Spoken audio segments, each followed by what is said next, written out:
A hunter becomes prey. A devoted dog owner risks everything to save his beloved pet. A man meets a brutal end in a senseless act of violence. These are the chilling and heart-wrenching stories of ordinary people who set out for what should have been enjoyable outdoor activities, only to be met with a tragic fate. These individuals paid the ultimate price, and their stories serve as haunting reminders of how life can change in an instant.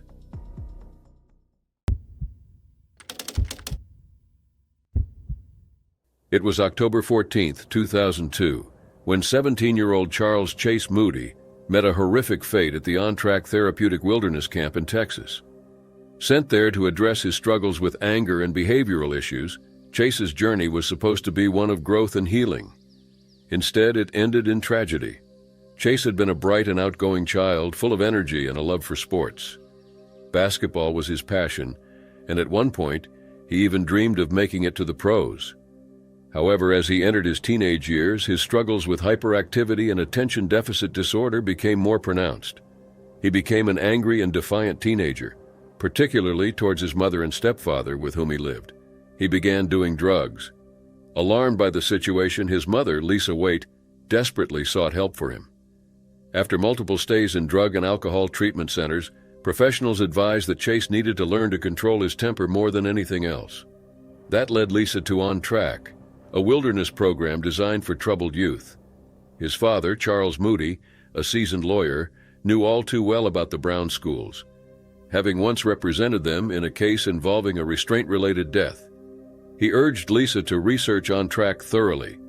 She spoke with the camp staff and, convinced it was a safe and reputable place, she made the difficult decision to send Chase there, paying $8,500 up front for the program.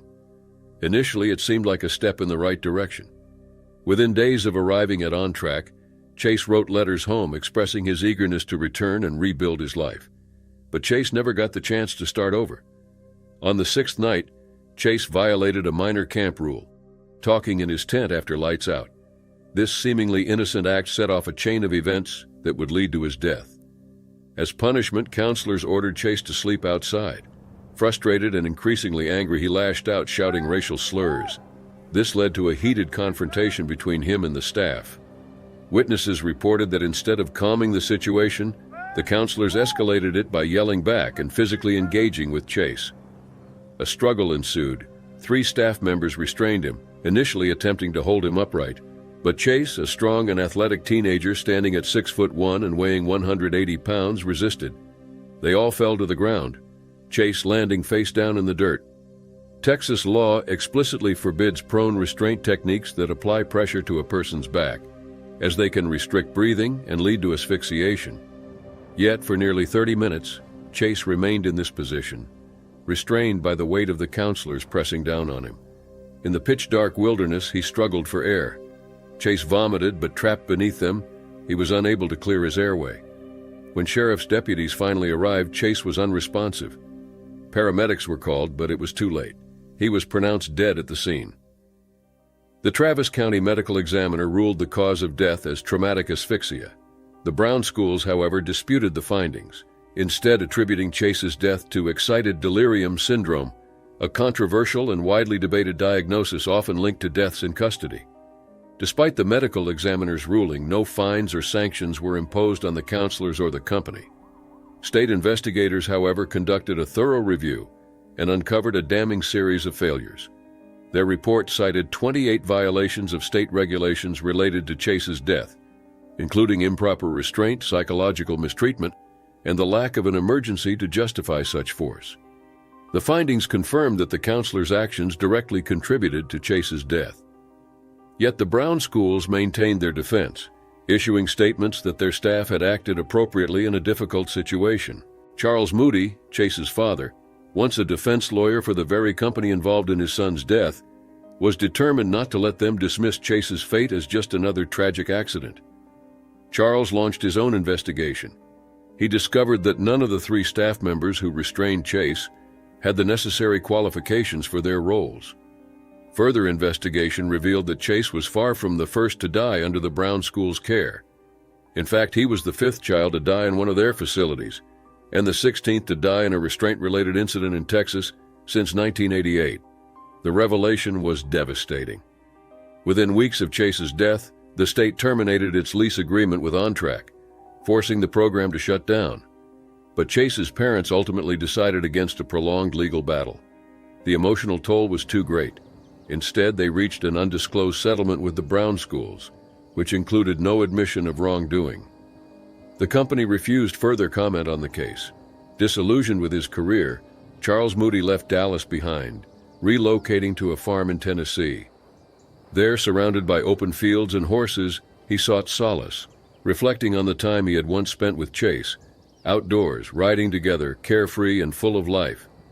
For Charles, the fight for justice did not bring his son back, but it ensured that the truth of what happened to Chase Moody and others like him would not be forgotten. In the vast untamed wilderness of Siberia, a seasoned hunter became prey in a brutal and final confrontation, as a dying beast took its final act of vengeance on the man who had shot it.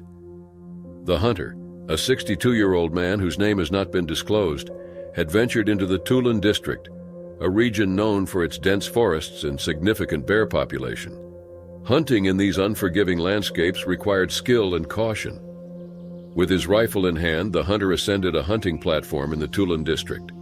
From the platform, the hunter took aim at a bear that was roaming the Siberian wilderness. The bullet struck its mark. The bear staggered and collapsed. Believing he had successfully brought down the animal, the hunter descended from his position, moving in to confirm the kill. But in the wild, things are rarely what they seem at first glance, and the beast was not yet finished. Summoning its remaining strength, the massive predator launched one final desperate attack. It charged at the hunter, closing the distance before he could react. The beast struck him with immense force, presumably knocking him to the ground. With crushing power, it shattered the man's skull before raking him with its claws. The attack was swift and brutal, a last effort from a creature in its final moments. By the time the hunter was reported missing, it was too late. A search party was dispatched to comb the area, eventually uncovering his body deep in the forest. His lifeless body lay bloodied and broken, his wounds a testament to the ferocity of the attack. Claw wounds and bite marks marred his flesh, and his skull had been crushed beyond recognition. Nearby, the carcass of the bear, now still in death, rested a mere 50 meters away, a telling sign of the struggle that had unfolded between hunter and prey. Authorities later confirmed the sequence of events. The hunter had managed to mortally wound the bear, but in its dying moments it had inflicted fatal injuries upon him. The Russian Ministry of Internal Affairs acknowledged the deadly nature of such encounters, reiterating the risks of hunting in bear territory. Bear attacks in Russia are not uncommon, particularly in the vast untamed regions of Siberia. An estimated 13,000 bears roam the Irkutsk region alone, and while most avoid human encounters, desperation or perceived threats can provoke deadly confrontations. Brown bears, particularly those in Siberia, are known for their immense size and strength, with some weighing up to 1,300 pounds and standing over 7 feet tall on their hind legs. Between 1991 and 2017, Russia recorded 264 bear attacks, many of them occurring in isolated wilderness areas where hunters and predators cross paths. The tragedy of the hunter's death served as a chilling reminder of the unpredictable nature of the wild. For those who venture into its depths, even with experience and preparation, the balance between hunter and prey can shift in an instant, and in this case, the wounded predator made sure it did not die alone. In 2016, Scott Wilkinson was a well-liked man who had gone on a fishing trip for peace and solitude when he met a tragic fate at the hands of 3 young men whose brutality knew no bounds. What began as a simple fishing trip turned into a night of horror. At 48 years old, Scott Wilkinson was a father and a passionate fisherman. A former truck driver, he had been forced to give up his license due to a medical condition, but that only gave him more time to dedicate to his passion, fishing. Scott often camped out near Sunbury Loch on an island known locally as Donkey Island. It was meant to be a peaceful escape. Instead, it became the setting of his gruesome death. On the evening of July 27, 2016, Scott had been camping on Donkey Island for a few days, occasionally visited by his partner Lisa Lane and his friend David Price, who brought him food and supplies. 3 young men, Lenny Crott, 16, his brother Shane Crott, 17, and their cousin Charlie Smith, 21, were also on the island. They had set up camp there, and while there were no signs of hostility at first, tension simmered beneath the surface. What triggered the attack remains unclear. Some theories suggest that the trio believed Scott had hidden their fishing gear. Others propose that they had tried to obtain cannabis from him on credit and reacted violently when he refused. Regardless of their reasoning, what transpired next was nothing short of brutal. At approximately 11:18 p.m. that night, Scott's implanted heart monitor registered a sudden spike in his heart rate. The Crott brothers and Smith launched a merciless assault on him, striking him repeatedly over the head with a wooden plank. The blows were so severe that they left deep lacerations down to the bone, shattered his skull, and caused fatal brain injuries. His ribs were broken and his spleen was ruptured. Some reports suggested that he was also stabbed, though medical examiners could not conclusively determine if a knife had been used.